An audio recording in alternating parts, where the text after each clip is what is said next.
우리에게 친숙한 나태주 시인이 지은 내가 없으면 인생도 사막이다 라는 시가 있습니다. 그 시의 일부분을 제가 낭송해 드리겠습니다. 사막이 따로 있나 나 사는 곳 너 사는 곳 거기가 바로 사막이지. 아침마다 집 나서며 물병 하나씩 가방에 챙겨서 떠나는 우리. 낙타가 따로 있나 내가 바로 낙타이고 내가 바로 낙타이지. 타박타박 날마다 지친 발 한 발 한 발 옮기고 옮겨서 인생이라는 시입니다. 시인은 너 사는 곳, 나 사는 곳이 전부 사막이다 라고 이야기하죠. 아침마다 생수 한 병 챙겨 들고 가방에 이 짐 저 짐 싸서 앞뒤로 둘러매고 그 푹푹 꺼지는 그 사막의 길을 터벅터벅 걸어가는 우리네 인생이 영락없는 사막이다라는 그 시인의 말에 참으로 공감이 됩니다.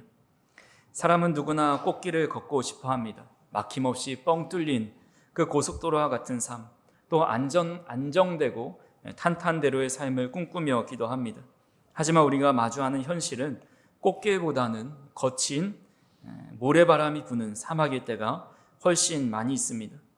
성경에 봐도 많은 믿음의 인물들이 그런 사막의 길을 걸어가는 것을 보게 됩니다. 이스라엘 백성들이 하나님의 기적을 체험하면서 40년 동안 걸었던 곳도 광야이고요. 또 다윗이 하나님을 가장 깊이 만났던 곳도 유대의 광야입니다.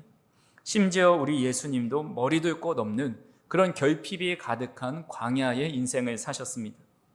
여기까지만 본다면 광야 같은 우리의 삶은 늘 고난과 슬픔뿐인 것 같습니다.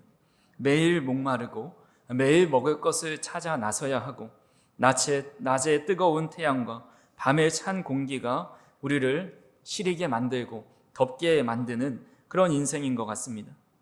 하지만 예수님께서 광야의 삶을 사셨다고 해서 그 예수님이 늘 고난과 슬픔에 잠기며 살으셨을까요? 예수님이 내가 괜히 이 땅에 와서 생고생하는구나 라고 생각하시면서 사셨을까요? 우리 예수님이 이 땅의 공생의 기간을 사시면서 어깨가 축 처지셔서 터덜터덜 걸어가는 그 모습은 상상할 수가 없습니다. 예수님은 광야와 같은 삶을 살아가시면서 누구보다 생명으로 또 열정으로 가득했고 또 만나는 사람마다 생수를 터뜨려 주셔서 기쁨의 근원이 되셨습니다. 우리가 잘 알고 있는 사도 바울도 그렇습니다. 사도 바울은 감옥이라는 이 사막 한가운데에서 갇혀 있었지만 항상 기뻐하라 내가 다시 말하노니 기뻐하라 라고 말하면서 오히려 감옥 밖에 있었던 사람들을 위로하고 격려하였던 사람입니다. 사도 베드로도 박해라는 뜨거운 사막을 건너면서도 썩지도 않고 더럽혀지지도 않고 쇠하지도 않는 산소망을 내가 가지고 있다 라고 고백하고 있습니다. 예수님도 사도들도 환경은 사막과 같은 인생을 살아가셨지만 그들의 내면은 늘 물된 동산과 같았습니다. 수많은 생명이 깃드는 활력 있고 생명력 넘치는 그런 삶을 살아가셨습니다. 도대체 그 비결이 무엇일까요? 똑같이 사막의 길을 걸어가는데 어떤 이는 사막 속에서 쓰러져서 시들어가고 있지만 또 어떤 이는 메마른 똑같은 환경 속이지만 물된 동산과 같은 그런 삶을 살아갈 수 있는 것일까요? 오늘 우리가 읽은 본문 말씀 이사야 58장에 그 놀라운 비밀이 숨겨져 있습니다. 오늘 말씀을 통해서 메마른 사막과 같은 인생을 걸어가는 저 우리 성도님들에게 영원히 시들지 않는 그런 물된 동산으로 우리의 삶이 변화되는 놀라운 은혜가 있기를 간절히 소망합니다. 첫 번째로 사막이 물된 동산이 되는 것은 하나님의 인도하심이 있기 때문입니다. 오늘 본문 앞절에 보시면 여호와가 너를 항상 인도하신다라고 말씀합니다. 사막을 갈 때에 가장 중요한 것은 속도가 아니라 방향입니다. 지도도 그렇게 중요하지 않습니다. 사실 지도는 길이 나 있을 때만 유용합니다. 하지만 사막은 길이 없죠. 어제 솟아 있었던 모래 언덕도 밤새 불어오는 바람에 의해서 아침이면 사라지고 다시 움푹 패여져는 그런 골짜기로 변하게 됩니다.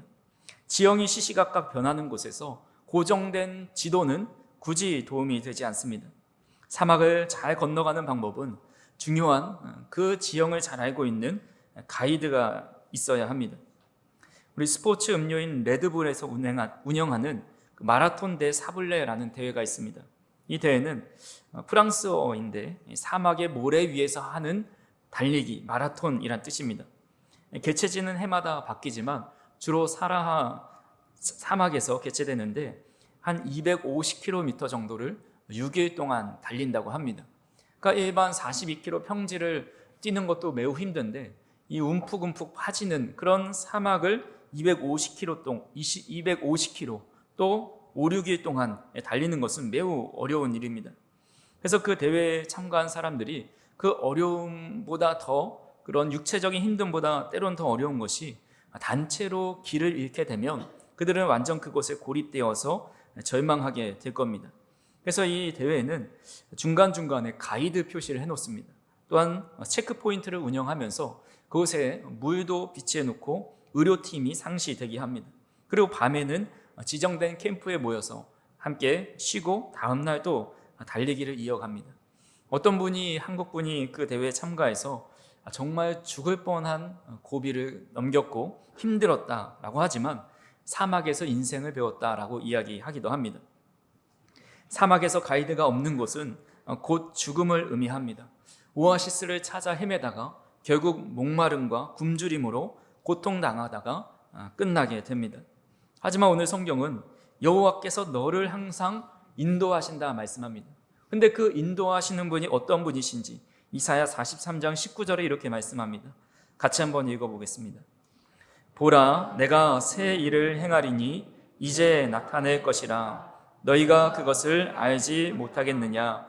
반드시 내가 광야의 길을 사막의 강을 내리니. 하나님은 그곳에 사막에 아무도 모르는 길을 모르는 상황 속에서 이미 그 길을 내시고 강을 내신 분이십니다. 또한 그것을 내셨을 뿐만 아니라 실제로 광야를 인도해 보신 그 실전의 경험까지 있으십니다. 출애굽기 13장 21절에서 22절에 보시면 여호와께서 그들 앞에서 가시며 낮에는 구름기둥으로 그들의 길을 인도하시고 밤에는 불기둥을 그들에게 비추사 낮이나 밤이나 진행하게 하시니 낮에는 구름기둥 밤에는 불기둥이 백성 앞에서 떠나지 아니하니라 라고 말씀합니다. 세상에서는 한 분야의 전문가가 되려면 1만 시간을 이렇게 필요하다라고 합니다. 하루에 3시간씩 10년을 꾸준히 하면 약 1만 시간이 되는데 그때 비로소 장인이다, 베테랑이다 라는 이야기를 합니다. 근데 우리 하나님은 장정만 60만 명, 남녀노소, 노약자까지 다 합치면 무려 200만 명이 넘는 이스라엘 백성들을 이끌고 40년 동안 광야에서 그들을 지휘하셨습니다. 하나님보다 이 광야를 잘 아시고 잘 가이드할 수 있는 분은 이 세상에 아무도 없습니다. 그렇게 최고의 베테랑이신 우리 하나님을 따라가는 사람은, 하나님의 인도하심과 동행하심을 갖고 살아가는 사람은 그 어떤 사막이라 할지라도 누구보다 안전하게 그 길을 통과할 수 있는 겁니다. 하나님의 다른 이름은 임마누엘입니다.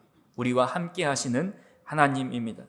주님은 이 땅에 오셔서 제자들에게 복잡한 지도 하나 던져주시면서 이 목적지까지 찾아오라고 말씀하지 않으십니다. 너희는 나를 따르라 라고 말씀합니다. 내가 길이요 진리요 생명이다 말씀합니다. 그래서 우리는 복잡하게 생각할 것도 없이 내일 어떤 길로 가야 할지도 계산할 필요도 없이 우리의 인생의 길이 되시고 우리 인생을 누구보다 잘 아시는 최고의 전문가이신 주님과 동행하면서 그 주님의 가이드대로 따라오라는 대로 따라가는 그 삶이 바로 광야를 안전하게 건널 수 있는 방법입니다. 다윗은 시편 23편에서 내가 사망의 음침한 골짜기를 다닌다고 합니다. 그 골짜기는 한 번 들어가면 쉽게 나올 수 없는 골짜기이죠. 근데 그곳에서 내가 해를 두려워하지 않는다고 고백합니다. 그가 해를 두려워하지 않는 이유는 골짜기의 지형을 잘 알고 있어서도 아닙니다. 또한 낙타, 가장 좋은 최고급의 낙타를 타고 있어서도 아닙니다. 그 이유는 단 하나이죠. 시편 23편 4절을 같이 한번 읽어보겠습니다. 내가 사망의 음침한 골짜기로 다닐지라도 해를 두려워하지 않을 것은 주께서 나와 함께 하심이라. 주의 지팡이와 막대기가 나를 안위하시나이다. 아멘. 주님께서 나와 함께 하신다는 그 동행의 확신이 있다면 사막을 건넌다 할지라도 그곳을 하나님께서 물된 동산으로 가장 편하게 건너갈 수 있는 그 모습으로 바꿔 놓으신다라는 겁니다. 그래서 간절히 바라기는 여호와 하나님께서 잠시뿐만이 아니라 항상 내가 너희와 동행하겠다라고 하시는 그 말씀을 믿음으로써 우리가 사망의 음침한 골짜기를 다니지라도 주님께서 나와 함께 하시니 내가 이 광야가 아니라 물된 동산으로 변화될 수 있습니다라는 그런 고백으로 주님과 동행하며 살아가는 저 우리 성도님들이 되기를 간절히 소망합니다. 두 번째로 우리 인생이 물된 동산이 되는 것은 환경의 변화가 아니라 영혼의 만족에 있습니다. 오늘 본문 11절 중반부에 보시면 상극되는 단어가 나옵니다. 메마른 곳에서도 내 영혼을 만족하게 하신다라고 말씀합니다. 이 메마른 곳에 만족은 없습니다. 늘 결핍만 있습니다. 하지만 주님은 내가 너희를 사막에서 다닌다 할지라도 그것이 내 영혼을 만족하게 한다, 풍성하게 한다 말씀합니다. 하나님은 내가 너를 그 메마른 곳에서 비옥한 땅으로 옮겨주겠다고 말씀한 것이 아닙니다. 중요한 것은 메마른 곳에서도 라는 말씀입니다. 환경은 여전히 뜨거운 사막이고 결핍과 고통은 여전하지만 그곳에서 너를 만족하게 하겠다 약속하신 겁니다. 우리는 보통 이런 기도를 많이 하죠. 주님이 광야에서 도대체 언제 벗어날 수 있습니까? 이 광야에서 저를 제발 좀 건져내 주시옵소서. 이 경제적인 광야, 또 건강적인 광야, 또 삶의 여러 문제들이 끝없이 펼쳐져 있는 그 광야에서 나를 건져달라라고 기도합니다.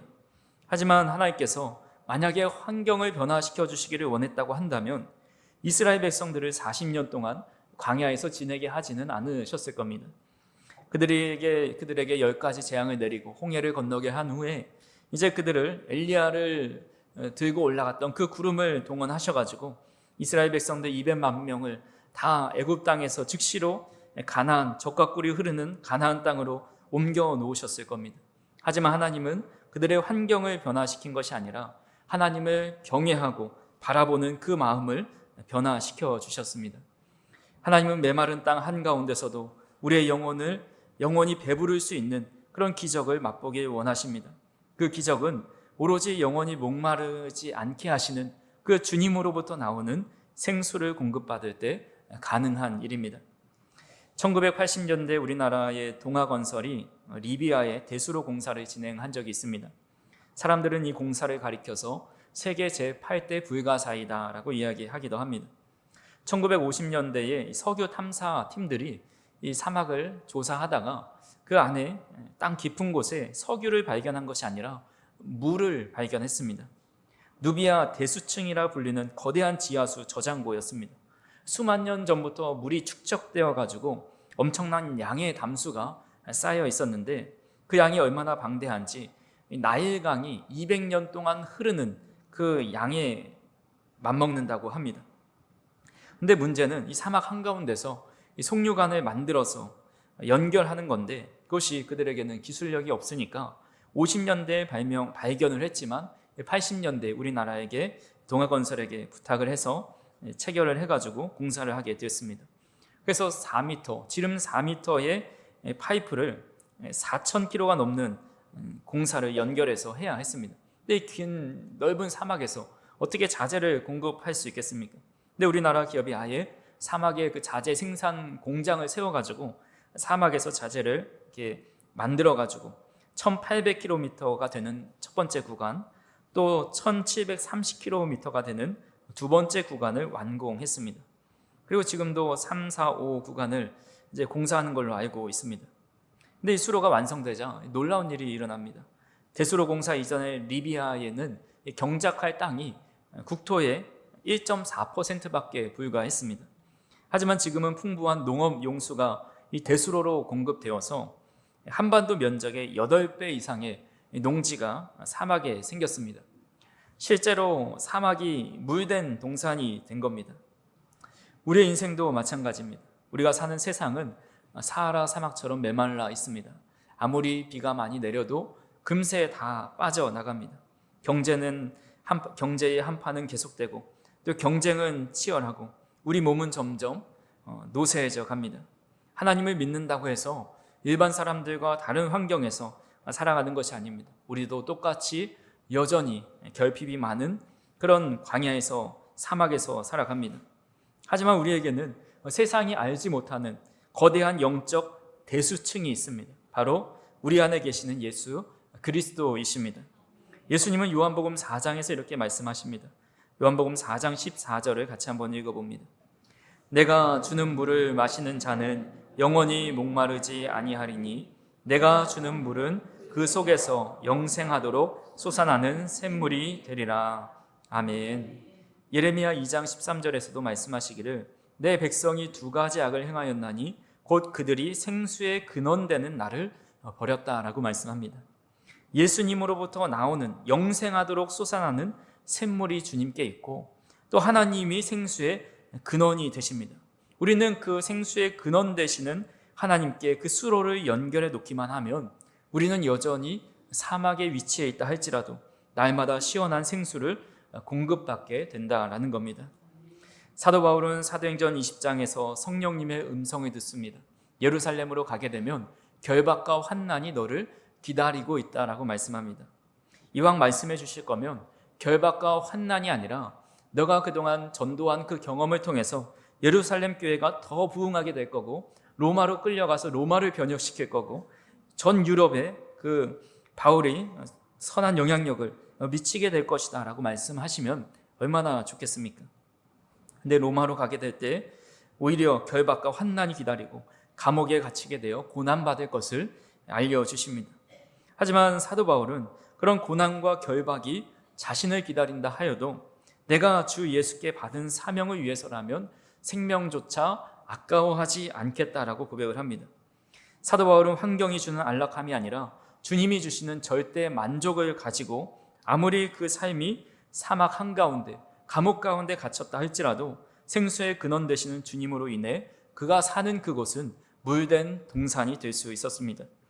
간절히 바라기는 저와 우리 성도님들도 생수의 근원 되시는 그 주님께로 나아가서 그 주님 앞에 수로를 연결해서 늘 하나님의 은혜를 공급받으면서 우리가 메마른 광야의 삶을 살아간다 할지라도 우리의 삶은, 우리의 마음은 늘 영혼의 만족을 누리고 그곳이 동산으로 변화될 수 있는 은혜가 있기를 간절히 소망합니다. 마지막 세 번째로 주님을 품은 우리는 세상을 살리는 마르지 않는 샘이 되어야 합니다. 오늘 본문 11절 마지막 부분에 보시면 우리의 존재의 결론을 이렇게 하나님께서 정의하십니다. 너는 물된 동산 같겠고 물이 끊어지지 아니하는 샘 같을 것이라 라고 말씀합니다. 이 말씀은 단순히 너 혼자만 잘 먹고 잘 살게 해주겠다는 개인적인 축복이 아닙니다. 메마른 사막에서 동산은 기적과 같은 장소입니다.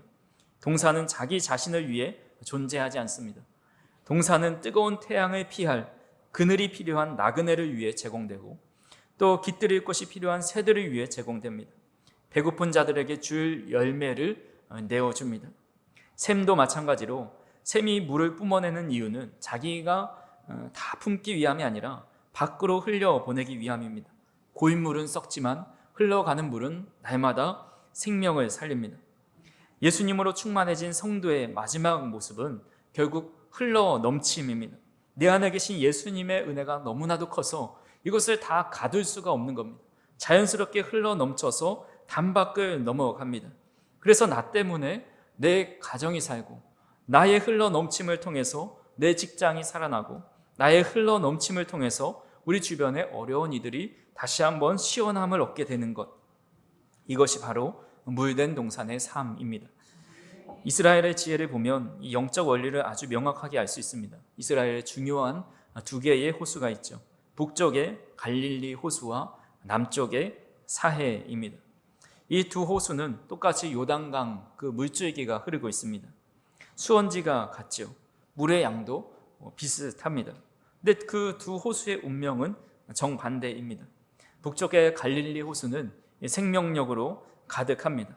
예수님의 공생의 사역을 하시면서 이곳이 너무나도 풍요로워서 그 주변 위주로 사역을 많이 하십니다. 갈릴리 호수가 그렇게 풍성한 생명이 넘쳐나는 이유는 자신이 받아들인 물을 가두지 않고 그대로 흘려보내기 때문입니다. 들어온 만큼 내보내기에 신선한 생명이 유지됩니다. 반면에 남쪽에 있는 사해는 말 그대로 죽은 바다입니다. 아무런 생물도 살지 못하죠. 물이 썩어 있고 소금기로 가득합니다. 그 이유는 사해는 받기만 하고 내보내지를 않기 때문입니다. 그래서 받아들인 물이 나가지 못하고 움켜쥐고 가두고 더 채우려 하니까 결국은 죽음의 바다가 되었습니다. 하나님은 우리가 사해가 아니라 갈릴리 바다로 살아가기를 원하십니다. 오늘 본문 이사야 58장의 문맥을 보시면 하나님께서 물된 동산의 복을 약속해 주신 사람들이 있습니다. 이사야 58장 6절에서 7절의 말씀을 같이 한번 읽어보겠습니다. 내가 기뻐하는 금식은 흉악의 결박을 풀어주며 멍에의 줄을 끌어주며 압제 당하는 자를 자유하게 하며 모든 멍에를 꺾는 것이 아니겠느냐. 또 줄인 자에게 내 양식을 나누어 주며 유리하는 빈민을 집에 들이며 헐벗는 자를 보면 입히며 또 내 곤욕을 피하여 스스로 숨지 아니하는 것이 아니겠느냐. 아멘. 10절의 말씀을 보시면 줄인 자에게 내 심정이 동하며 괴로워하는 자의 심정을 만족하게 하라라고 말씀합니다. 흉악의 결박을 풀어주면 멍에를 끌어주고 자유하게 해주는 자, 줄인 자에게 양식을 나눠주는 자, 빈민과 헐벗은 자를 돕는 자, 괴로워하는 자의 심정을 만족하게 하는 자, 이런 자들에게 어떤 일이 일어나는지 8절에서 9절의 말씀을 같이 한번 읽어보겠습니다. 그리하면 내 빛이 새벽같이 비칠 것이며 내 치유가 급속할 것이며 내 공의가 내 앞에 행하고 여호와의 영광이 내 뒤에서 호위하리니 내가 부를 때에는 나 여호와가 응답하겠고 내가 부르짖을 때에는 내가 여기 있다 하리라. 만일 내가 너희 중에서 멍에와 손가락질과 허망한 말을 제하여 버리고. 아멘. 새벽 빛같이 비추는 삶, 또 치유가 급속하게 일어나는 삶, 여호와의 영광이 호위하는 삶, 하나님을 부르짖을 때에 하나님께서 응답하시고 내가 여기 있다 말씀하시는 그 삶, 그 삶이 바로 내가 남을 위해서 물을 퍼냈는데 그 사람의 병이 낫고 남을 위해 헌신했는데 내 기도가 응답을 받는 그런 놀라운 축복의 이 공식이 여기에 담겨 있습니다. 세상은 우리에게 내 몫을 챙겨야 한다, 남줄 게 어디 있냐, 움켜쥐고 살아야 한다라고 가르칩니다. 이것이 사해의 법칙입니다. 그러나 성경은 주는 자가 받는 자보다 복이 있다 말씀합니다. 이것이 갈릴리의 법칙이자 물된 동산의 법칙입니다. 그래서 오늘 본문이 말씀하시는 물이 끊어지지 않는 샘이라는 것은 가뭄 속에도 계속해서 공급이 있다는 겁니다. 아무리 퍼내도 그 물이 마르지 않는다는 의미입니다. 내가 퍼내고 퍼내어 남을 줘도 내 안에 샘은 고갈되지 않습니다. 왜냐하면 우리 안에는 마르지 않는 샘이신 예수 그리스도가 계시기 때문입니다. 사랑을 주면 줄수록 더 큰 사랑이 돌아옵니다. 남을 긍휼히 여길수록 더 긍휼이 돌아옵니다. 위로를 전하면 전할수록 더 큰 위로가 우리에게 찾아옵니다. 그렇기에 우리는 하나님께서 메마른 세상 속에서 물된 동산으로 또 움직이는 우물로 파송해 주셨습니다. 이 땅에 메말라 있는 그 지역에 가서 하나님께 받은 은혜를 그대로 흘려보내고 주님의 사랑을 실천하고 내가 받은 복음의 은혜를 전하는 삶을 살도록 그런 우리 주변을 변화시키는 물된 동산으로 우리의 삶의 자리로 이끄셨습니다. 그래서 영원히 살아있는 사람의 특징 중에 하나가 끊임없이 주께 받은 은혜를 그대로 나누는 겁니다. 마치 수가성 여인이 생명수의 근원 되시는 주님을 만난 이후에 물동이를 버려두고 마을로 돌아가서 내가 그리스도를 만났다고 그 사람들에게 전하면서 주님께로 인도해 내었을 때에 그 마을이 살아나고 그 마을이 기쁨으로 충만했던 것을 보게 됩니다. 오늘 우리가 흘려보내는 작은 섬김과 또 사랑의 물줄기가 우리의 메마른 가정을 살리고 이 세상을 적시게 된다는 그 사실을 꼭 기억하실 수 있기를 간절히 소망합니다. 말씀을 마무리하면서 서론에 잠시 읽어드렸던 나태주 시인의 내가 없으면 인생도 사막이다라는 부분의 중간 부분을 낭송해 드리겠습니다. 그렇지만 말이다, 내 가슴 속 만약 내가 없었다면 어땠을까? 내가 없는 나의 인생 그대로가 사막, 모래바람 날리는 사막. 부디 떠나지 말아다오. 나와 함께 인생의 끝날 그날까지 손잡고 가다오라는 시의 내용입니다. 시인은 여기서 너를 사랑하는 사람으로 보고 있습니다. 우리는 이 사랑하는 사람이 바로 예수님입니다. 즉 주님 없는 인생은 아무리 풍족한 파라다이스에 살아도 결국 모래바람이 날리는 삭막한 사막입니다. 하지만 반대로 아무리 메마른 광야 속에 있어도 우리 주님이 내 손을 잡고 계시다면 그곳은 더 이상 사막이 아닙니다. 우리는 흔히 생각할 때 이 사막과 또 에덴이 완전히 다른 차원의 세계라고 생각을 합니다. 하지만 에덴 동산이나 사막이나 똑같은 지구상에 있었고 또한 똑같은 햇빛을 받고 똑같은 바람이 불어오는 곳입니다. 하지만 그 두 개의 가장 중요한 차이점은 바로 이 에덴에는 4개의 강이 흐르고 있었다는 겁니다. 비손과 기혼과 히데겔, 유브라네라는 4개의 강줄기가 이 에덴 동산에 흐르고 있었기 때문에 그곳은 비옥한 동산이 될 수 있었습니다. 즉 강이 흐르면 사막도 에덴이 되고 아무리 에덴이라도 강이 마르면 사막이 되는 겁니다. 오늘 우리는 사막 같은 인생을 살아간다 하여도 영원히 마르지 않는 생수의 강이, 주님으로부터 흘러나오는 강이 우리 마음에 계속해서 흐르고 있다면 그것은 광야가 아니라 에덴으로 바뀌게 됩니다. 우리의 삶이 아무리 척박한 땅이다 할지라도 주님이 거니시는 물된 동산이요 에덴의 낙원이 될 수 있습니다. 시인이 나와 함께 인생의 끝날까지 그날까지 손잡고 가다오라는 고백처럼 저와 우리 성도님들이 주님과 함께 인생의 끝날까지 손잡고 동행하며 걸어갈 수 있기를 주님의 이름으로 축복합니다. 주님과 동행하는 그 길이 꽃길이고 주님과 함께하는 그곳이 바로 동산임을 믿으시기 바랍니다. 우리가 해야 할 것은 오늘 받은 은혜를 가지고 각자의 일상의 삶으로 돌아가셔서 나는 물된 동산이다. 내 동산에 누구든 와서 깃들어 마시고 쉬고 또 풍성한 생명을 얻을 수 있도록 그 받은 은혜를 그대로 흘려보낼 수 있는 저 우리 성도님들이 되기를 주님의 이름으로 축원합니다. 기도하시겠습니다. 사랑과 은혜가 풍성하신 하나님 아버지, 사막과 같은 인생길에서 지치고 방향을 잃고 헤맬 때가 많이 있음을 고백합니다. 하지만 주님께서 항상 우리를 인도해 주시니 참으로 감사를 드립니다. 메마른 곳에서도 우리의 영혼을 만족하게 하시는 예수 그리스도를 붙잡게 하여 주옵소서. 받은 은혜를 흘려보내 우리의 가정과 일터와 이웃을 살리는 물된 동산이 되게 하여 주시고 이번 한 주도 주님 손 붙잡고 끝까지 동행하는 삶을 살아갈 수 있도록 인도하여 주옵소서. 예수님의 이름으로 기도하옵나이다. 아멘.